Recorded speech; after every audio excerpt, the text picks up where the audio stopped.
Glória a Deus. Meus irmãos, aceite a paz do Senhor.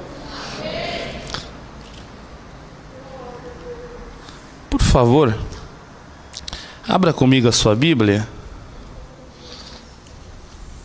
no Evangelho que segundo escreveu Lucas. Evangelho segundo escreveu Lucas, capítulo de número 21. Glória a Deus.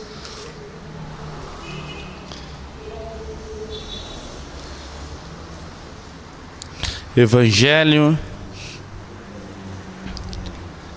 que escreveu Lucas, capítulo de número 21.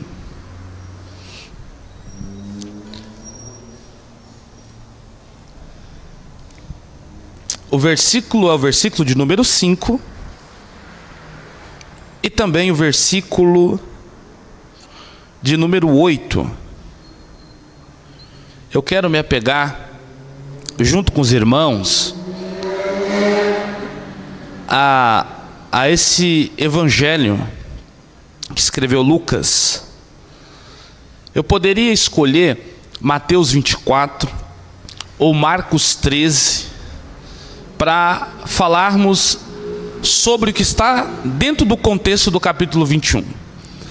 Só que eu acho que a separação de Lucas, ela é mais precisa e a sua compreensão torna-se mais fácil.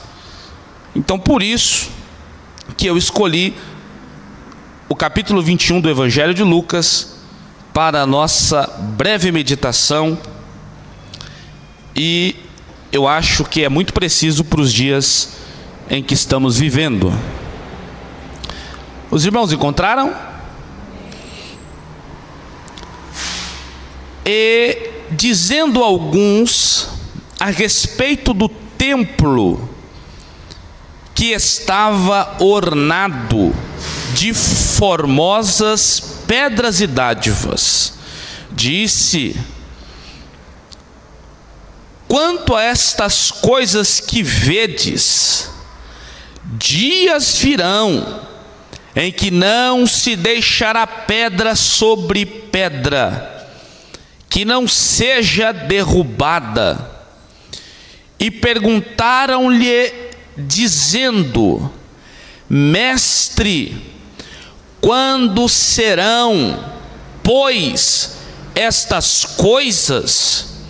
E que sinal haverá quando estiver para acontecer? Disse então ele: vede, não vos enganem, porque virão muitos em meu nome, dizendo: eu sou o Cristo, e o tempo está próximo. Não vades, portanto, após eles. Amém? Glória a Deus. Irmãos, Lucas, nascido em Antioquia da Síria, do Império Romano, discípulo do apóstolo Paulo, amado, médico amado, é assim que Paulo se refere a ele na carta aos Colossenses, capítulo 4, verso 14. Ele vai nos deixar um importante evangelho. E eu observando nos dias atuais, tudo que estamos vivenciando, tudo que é predito na Bíblia, eu chego a um único entendimento: as coisas biblicamente não vão melhorar. Eu não quero ser mensageiro do caos, mas eu quero ser portador de boas novas. Não há nenhum indício na Bíblia, absolutamente nenhum, de que nos últimos tempos aconteceria um grande avivamento. Pelo contrário, o que vamos aprender daqui a alguns instantes é tão real, é tão verdadeiro, que não há nenhuma linha de pensamento que possa dar vazão para pensarmos ao contrário. Nenhuma. Jesus foi levado aos céus. Os seus discípulos começam uma árdua e importante tarefa.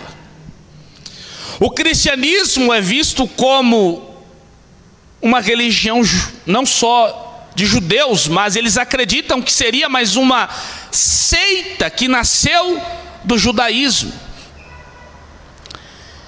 Mas o cristianismo, ele é exclusivista. Não há nenhuma diferença do judaísmo. Só que eles começaram a ser uma pedra de tropeço para os imperadores da época. No ano de 64, depois de Cristo, quando 10 províncias das 14 que havia na cidade de Roma foram queimadas, uma grande calamidade aconteceu em Roma, e a maior parte da cidade foi danificada, e 3 delas acabaram literalmente debaixo do fogo. Levantou-se então a ideia de quem foi o responsável pelo grande incêndio marcado na história da cidade de Roma como grande incêndio. 3 versões básicas para achar o culpado do incêndio. Primeiro, as construções de Roma eram precárias e grandes edifícios de madeiras eram construídos. E as pessoas utilizavam o fogo tanto para se aquecerem, quanto para fazerem as suas comidas. Então abre um pressuposto de que provavelmente alguém, por acidente, deixou cair fogo na madeira, e o vento espalhou e queimou 10 províncias de Roma. A segunda era que Nero, o imperador da época, havia mandado queimar Roma. Tudo porque ele tinha o desejo de construir um complexo palaciano. Só que o Senado impediu as construções. Então Nero, com raiva, mandou tacar fogo na cidade de Roma. Essa é a segunda versão. Grandes estudiosos, tanto católicos como cristãos, acreditam que provavelmente Nero mandou tacar fogo na cidade. E a terceira, e também importante a ser dita, os cristãos foram acusados de porem fogo na cidade. Tudo porque a localidade onde estavam os cristãos não foram atacadas, ou onde havia uma maior parte do cristianismo não sofreu nenhum dano. Mas não tem nenhuma ideia real para acusar o cristianismo. O cristianismo é pacificador, embora confronta, mas é pacificador. Não era bem visto o cristianismo na época em que estamos falando. Então Nero, para se esquivar da culpa, ele culpa os cristãos. Então inicia-se em 64 uma perseguição árdua ao cristianismo e aos judeus. O cristianismo é uma ramificação do judaísmo. Saímos do judaísmo. Intensifica a perseguição, e no ano 67 Paulo é decapitado e Pedro é morto, crucificado de ponta cabeça. No ano 70, quando outro imperador assume o poder, a estrutura ou os líderes mais importantes do cristianismo desaparece, some. A perseguição é colocada, o cristão é perseguido, os cristãos são mortos. Quando precisava de um espetáculo, eles queimavam os cristãos, jogavam os cristãos em coliseus, humilhavam, matavam, perseguiam. E eu quero que você entenda muito bem isso que eu estou falando. Eu quero que você entenda que em toda a história do cristianismo sofremos perseguições. Não porque somos um povo de guerra, mas porque somos um povo de princípios. E o princípio incomoda quem não curte ou quem não anda debaixo dos princípios. Ser cristão é ir na contramão de tudo. Por quê? O cristianismo era diferente das outras religiões, porque prezavam a virgindade, preservavam o caráter, preservava o amor, preservavam a adoração, preservavam a comunhão, preservavam os níveis sociais, e não via ninguém melhor do que ninguém. O cristianismo igualava as mulheres dos homens. O cristianismo igualava os ricos com os pobres. E esse cristianismo incomodou muita gente, muitas pessoas. Mas antes do mestre morrer crucificado, os discípulos sobem ao leste do templo que Herodes reformou, e eles vêem pedras preciosas, coisas luxuosas. E eles dizem do alto do monte para Jesus: está vendo que coisa bela, que coisa maravilhosa é esse templo. Jesus, olhando para o templo, e disse: vocês estão impressionados com isso daí? Eu vos digo, porém, que não ficará pedra sobre pedra. Esse templo que vocês veneram vão ser destruído. Esse templo que vocês tanto apreciam será destruído. E no ano 70 depois de Cristo foram destruídos. Os muros foram completamente, os judeus foram dispersos. No ano 135 uma nova perseguição, nova destruição. Jesus está falando que o templo será destruído, e uma dúvida nasce na cabeça dos discípulos. Então eles vão se virar para Jesus e vão dizer: Jesus, já que o Senhor fala do seu retorno, e já que o Senhor fala da destruição do templo, nos diga, quando é que se dará essas coisas? Quando o templo será destruído e quando o Senhor retornará? Diga-nos, queremos saber o dia da sua vinda. Irmãos, o dia da vinda de Jesus não vai se dar com um grande avivamento.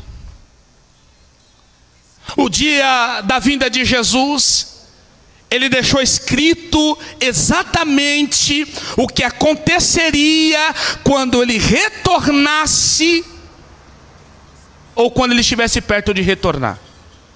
Vamos aprender? Lucas capítulo 21. Olha o que ele vai dizer. Verso de número 8. Vocês querem saber quando eu estou para chegar? Vede. Verso 8, capítulo 21. Vede, não vos engane, porque virão muitos em meu nome, dizendo: eu sou o Cristo. Ó, muitos irão vir em meu nome. Muitos irão vir em meu nome, e muitos até dirão: eu sou o Cristo. Pastor, mas o versículo não diz. Isso é, se nós fizermos um paralelo com o capítulo 24 de Mateus. Lá no capítulo 24 de Mateus, ele vai nos informar isso, que virão falsos mestres, que falsos cristos. Ele está nos ensinando que no âmbito religioso vai haver uma catástrofe que parece um avivamento. É ele que está dizendo. Pastor, abre a sua Bíblia aí comigo, Mateus 24, 24. Abre aí comigo. Mateus capítulo 24, versículo 24. Olha o que ele vai falar. Mateus capítulo 24, versículo 24. Porque surgirão falsos cristos e falsos profetas, e farão tão grandes sinais e prodígios que, se possível fora, enganaria até os eleitos ou escolhidos, depende da sua tradução. Então, no âmbito religioso, vai acontecer uma explosão de avivamento, mas não é uma explosão de avivamento cristã, é uma explosão de avivamento tenebrosa. É Jesus que está dizendo que nos últimos tempos, perto do fim, haveria homens poderosos, grandes profetas, que fariam milagres, que fariam prodígios. Não é eu que estou dizendo, é a Bíblia. Jesus está dizendo: cuidado, capítulo 21 que nós lemos, não vos deixe levar por isso. Vai ter muita gente fazendo cura, vai ter muita gente fazendo prodígio, vai ter muitos sinais, mas eles são falsos. Aleluia. Não se levem por isso. Olha o que a Bíblia vai dizer, Mateus 24, 24. Eles farão tantos sinais, tanto prodígio, que até quem serve a Cristo, até quem recebeu Cristo, vai ser enganado por eles. Pensou? Até os escolhidos serão enganados por eles. É Jesus que está nos mostrando. Nos últimos tempos não haverá uma explosão de milagres e poder da parte de Cristo. Nos últimos tempos haverá uma explosão de poder das trevas. Misericórdia, pastor, é o que está na Bíblia. Nos últimos tempos, o funil ia apertando. Nos últimos tempos, o corredor da fé ia estreitando. É pessoas que se levam por milagres. É pessoas que falam: eu recebi um milagre aqui, eu recebi um milagre ali, eu vi um grande profeta se manifestando ali, eu vi outro profeta ali, e é tanta profecia que é lançada, está todo mundo profetizando, está cheio de profeta, está cheio de milagre. Aí Jesus disse: quando isso acontecer, vigie, porque está próximo o fim. Abram os olhos, porque esses homens, eles vão enganar o meu Aleluia. Vigiem. As pessoas prezam milagres, mas não prezam a palavra. As pessoas amam as curas e os sinais, mas não amam a palavra. As pessoas correm nos cultos dos milagres, mas não correm para o culto onde a palavra genuinamente será pregada. O avivamento não é pular, rodar. O avivamento não é ver cura, não é ver sinais, não é ver prodígios. E o que é avivamento? É fruto do Espírito, é mudança de vida, é preso pela palavra de Deus. Não existe outro avivamento que não venha pelo poder da palavra de Deus. Não é a minha palavra o que eu acho, não é o que eu entendo, não é o que eu quero, não é o que eu sinto, é o que está escrito. Olha o que o texto vai nos informar, Mateus 24, 22. Mateus 24, 22. E se aqueles dias não fossem abreviados, nenhuma carne se salvaria, mas por causa dos eleitos, esses dias serão abreviados. Jesus está dizendo: se eu não ponho um basta, se eu deixo as coisas prosseguir, se eu não chego com o braço forte, ninguém se salvaria. É pesado. O engano leva as pessoas a longe de Deus.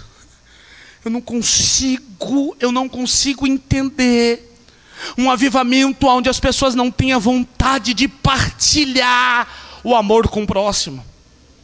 Eu não consigo entender um avivamento de palavras, de falácia, que não gera na pessoa frutos do Espírito. Quer ver?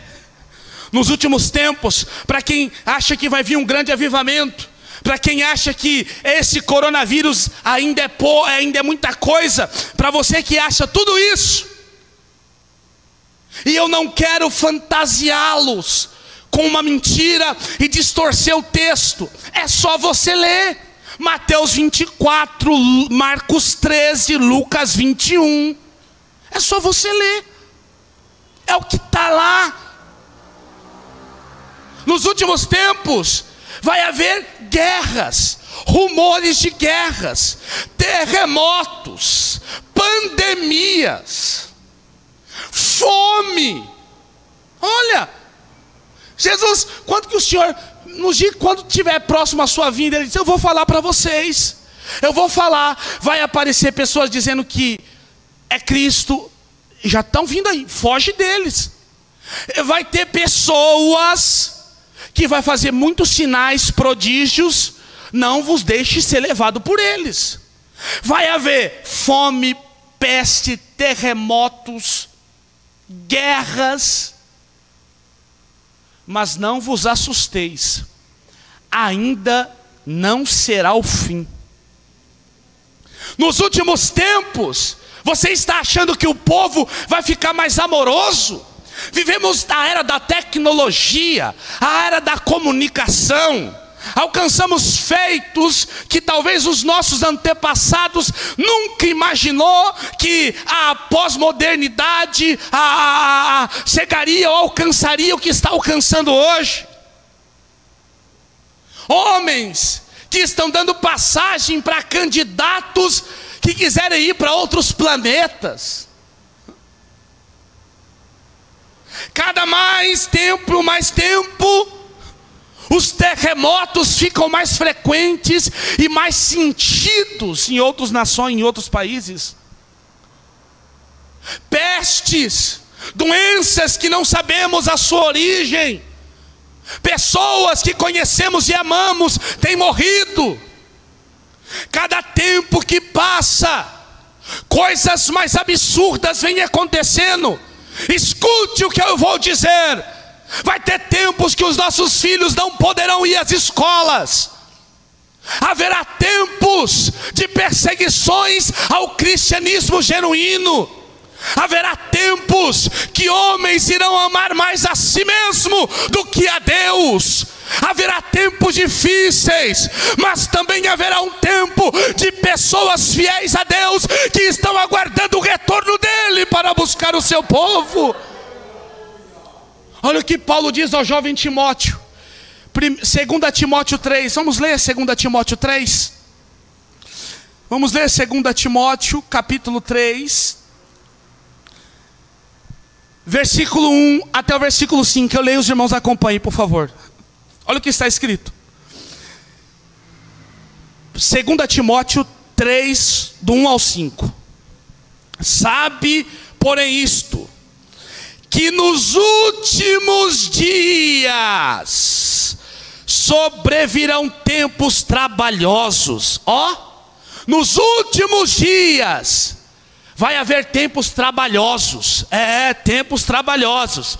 Porque haverá homens amantes de si mesmo, avarentos, presunçosos, soberbo, blasfemo, desobediente a pais e mães, ingratos, profano, sem afeto natural, irreconciliáveis, caluniadores, intemperantes, cruéis, sem amor para com os bons, traidores, obstinados, orgulhosos, mais amigos do pecado do que amigos de Deus, tendo aparência de piedade, mas negando a eficácia dela, destes afasta-te.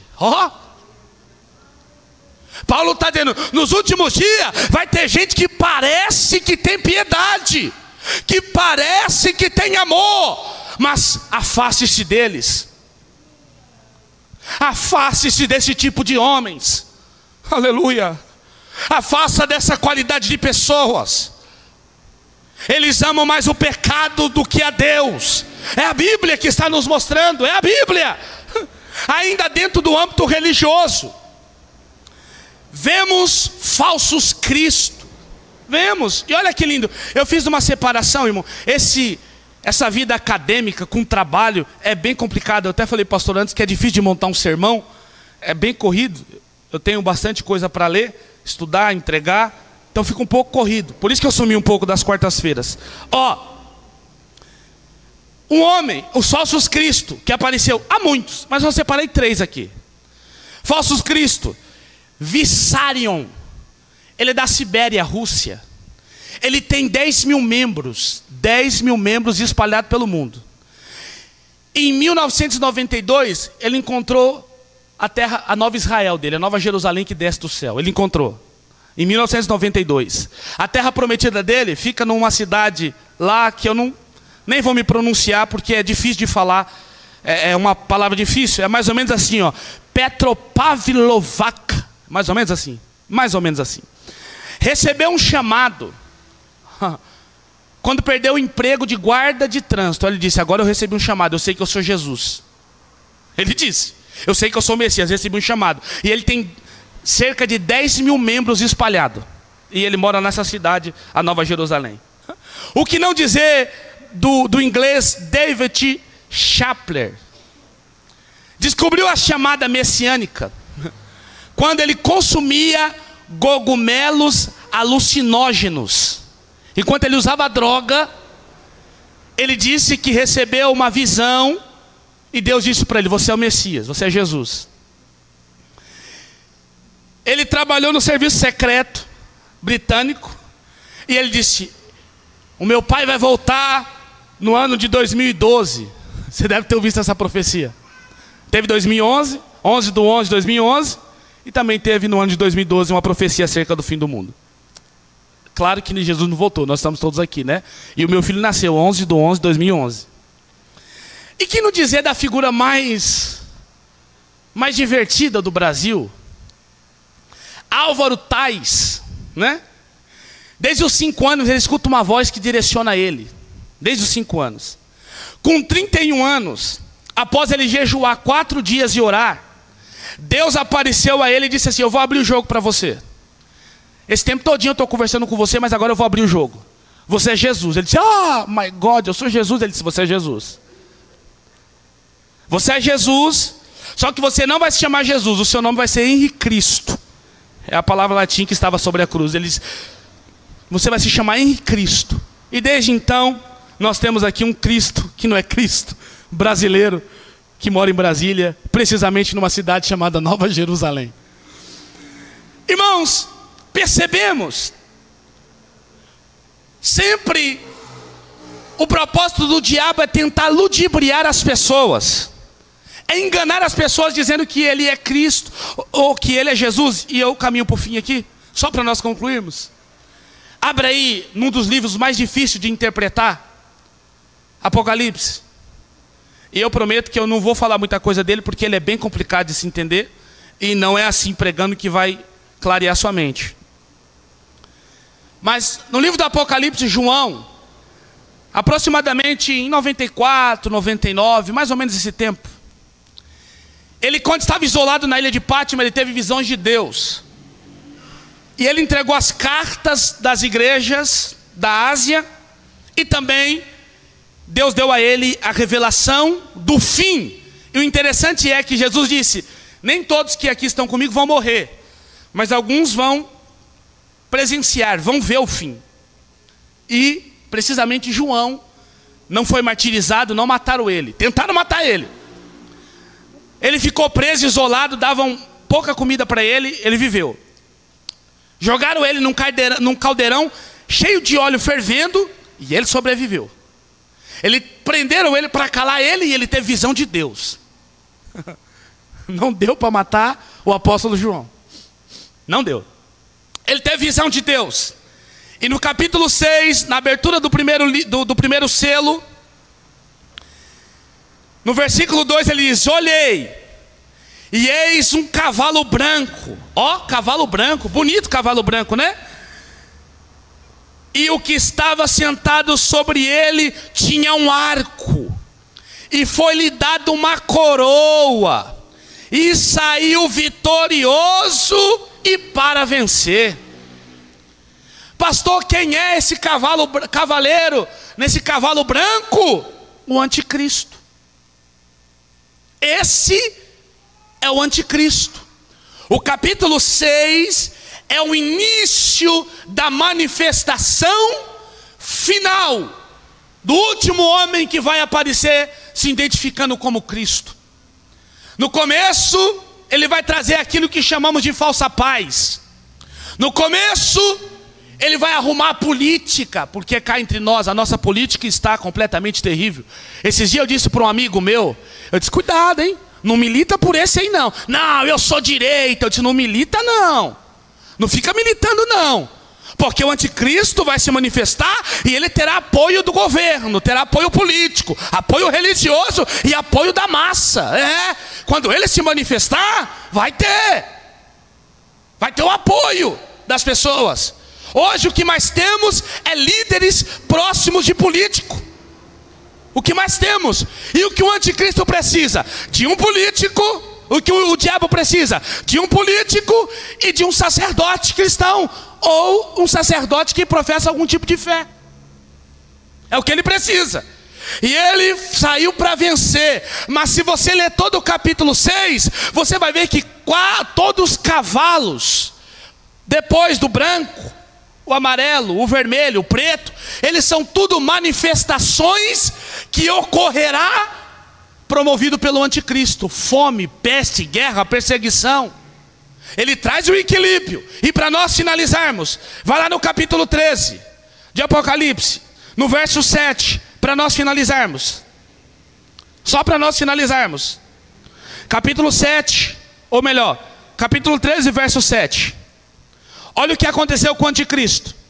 Olha: e foi-lhe permitido fazer guerra aos santos e vencê-los, e deu-se-lhe poder sobre toda tribo e língua e nação, e adoraram-na todos os que habitam sobre a terra.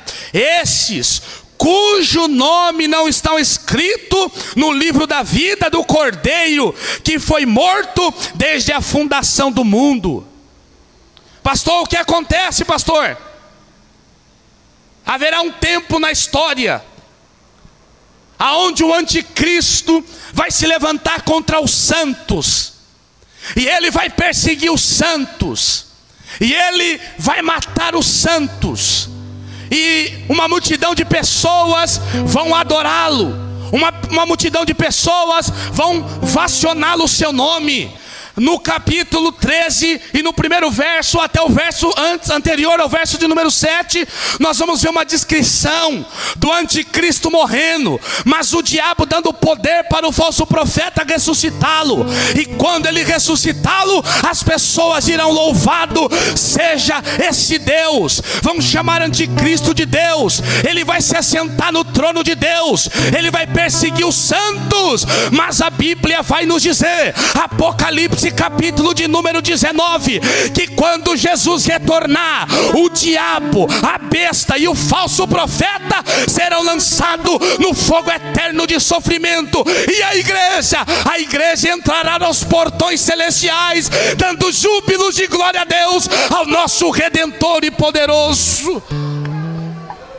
Irmãos, haverá tempos difíceis. Vamos ensinar os nossos filhos a ser crente. Vamos voltar a ter culto nos nossos lares, entre famílias, entre amigos. Vamos ter prazer de estarmos entre os irmãos adorando a Deus. Vamos ter prazer de participar das coisas do reino. Vamos falar dessa poderosa palavra que muda a vida e abre os olhos dos homens perdidos.